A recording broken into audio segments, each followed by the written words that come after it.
Hello friends, मैं गौरव आप सभी का स्वागत करता हूं मनी मेंटर्स में। और आज का जो हमारा टॉपिक है वो कल से रिलेटेड टॉपिक ही है। कल मैंने आपको बताया था कि कैसे अपने 25 साल के लोन को 10 साल में कंप्लीट कर सकते हैं। आज मैं आपको जो बताने जा रहा हूं वो किसी व्यूअर्स ने जब मुझसे पूछा कि सर आपने ये तो बता दिया कि 25 साल के लोन को कैसे 10 साल में कंप्लीट कर सकते हैं, कैसे इंटरेस्ट को रिड्यूस कर सकते हैं। कुछ ऐसा बताइए कि जिससे हमें बैंक को इंटरेस्ट ही ना देना पड़े। तो आज मैं जो आपको बताने जा रहा हूँ, अगर आप होम लोन या किसी भी तरह का लोन लेने का सोच रहे हैं, तो इस वीडियो को अवश्य देखिएगा। और या अगर आपके फ्रेंड, रिलेटिव कोई लोन लिए हों या लेने वाले हों, तो उनको भी ये वीडियो ज़रूर शेयर कीजिएगा। अभी कल मैंने आपको जब बताया था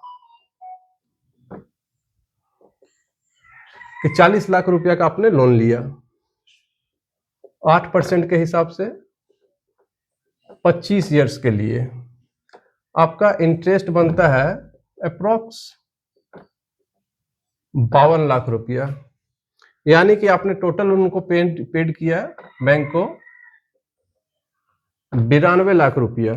मतलब एक हाउस आप अपने नाम से लिए तो एक आपको बैंक के नाम से भी लेना पड़ेगा। इतना आप इंटरेस्ट बैंक को पेड कर रहे हैं। अगर नॉर्मल तरीके से आप चलता रहे हैं, उस पर कोई एक्स्ट्रा दिमाग नहीं लगाए, ना ही उसको 5% 10% एक्स्ट्रा पेमेंट किए, ना ही आपने ईएमआई एक्स्ट्रा बढ़ाया, तो आपको एक बैंक को भी घर देना पड़ेगा। अब मैं जो आपको बता रहा हूँ इस चीज को ध्यान से समझिएगा।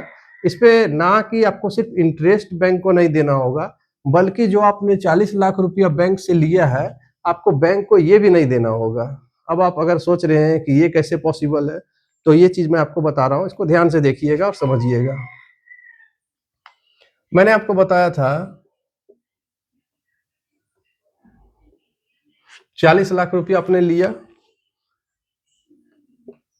25 साल के लिए, 8% जो था, तो आपका जो ईएमआई बन रहा था ये था 30,873 रुपया अप्रोक्स। अगर हम मान ले राउंड फिगर में, तो 31,000 रुपया ईएमआई बन रहा था। ठीक है, ये मैंने कल आपको बताया। मैंने कल आपको ये भी बताया था कि अगर आप ये 15 साल के लिए कर देते हैं 8% के हिसाब से, तो इस पे आपको जो इंटरेस्ट देना पड़ रहा था वो था 52 लाख रुपया, और इस पे जो आपको इंटरेस्ट देना पड़ रहा था वो था 28 लाख रुपया, और इसका जो ईएमआई बन रहा था वो था 38,000 रुपया का।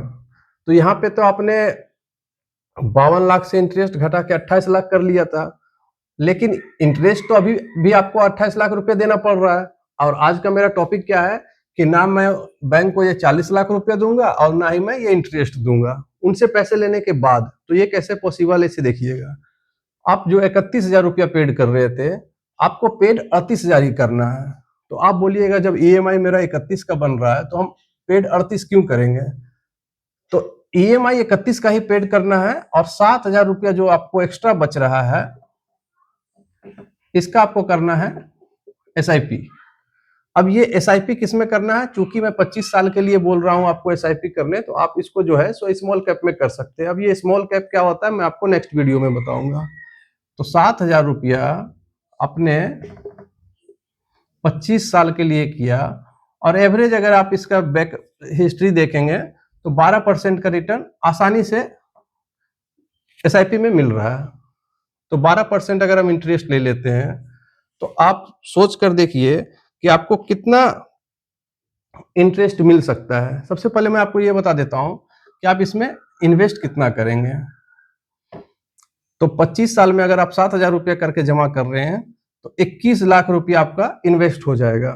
और जो इसका इंटरेस्ट मिलेगा ये आपका प्रिंसिपल है, और जो इस पे इंटरेस्ट मिलेगा वो कितना होगा? वो आपने जो उसको जमा किया था 92 लाख रुपया, उससे कहीं ज्यादा है। 98 लाख रुपया आपको इंटरेस्ट मिलेगा। टोटल जो हो जाएगा 1,20 लाख रुपया। यानी कि आपने बैंक को से लोन लिया था 40 लाख, पेड करना था 52 लाख, टोटल था 92 लाख। और अगर आपने इस तरह से पेड किया तो आपको बैंक देगी 1,20 लाख। यानी कि आपको यहाँ पे पूरी 28 लाख रुपया का ऊपर से फायदा हो रहा है। ये भी नहीं देना है, ये भी नहीं देना है, और आपको 98 लाख जो आपने टोटल यहाँ पे हुआ था, ये मिलाकर, और जो हमको 1,20,00,000 में रुपया मिल रहा है, यानी कि मेरे को यहाँ पे 22 लाख का फायदा हो रहा है। अब ये 22 लाख का फायदा, इसे आप 22 लाख फायदा नहीं जोड़िएगा, क्योंकि इस पे तो आपने 21 लाख रुपया इन्वेस्ट कर रखा है। तो आपको कहने का मेरा सिर्फ ये मतलब था कि ना आपको यहाँ पे ये इंटरेस्ट पेड करना पड़ेगा, और ना ही जो आपने बैंक से लिया है आपको वो पेड करना पड़ेगा, और इधर ऊपर से आपको 1 लाख रुपया का जो एक्स्ट्रा इनकम हो रहा है वो अलग है। तो ये वीडियो आप वैसे दोस्तों को, वैसे रिलेटिव को जरूर शेयर कीजिएगा जो कोई लोन लिए हो या लेना चाहते हो। तो आज का वीडियो कैसा लगा आप कमेंट करके मुझे जरूर बताएं। तो आज के लिए धन्यवाद। कल मैं आपको बताऊंगा कि ये एसआईपी क्या होता है, इसमें कैसे कैसे इन्वेस्ट कर सकते हैं, एसआईपी कितने तरीके का होता है। धन्यवाद।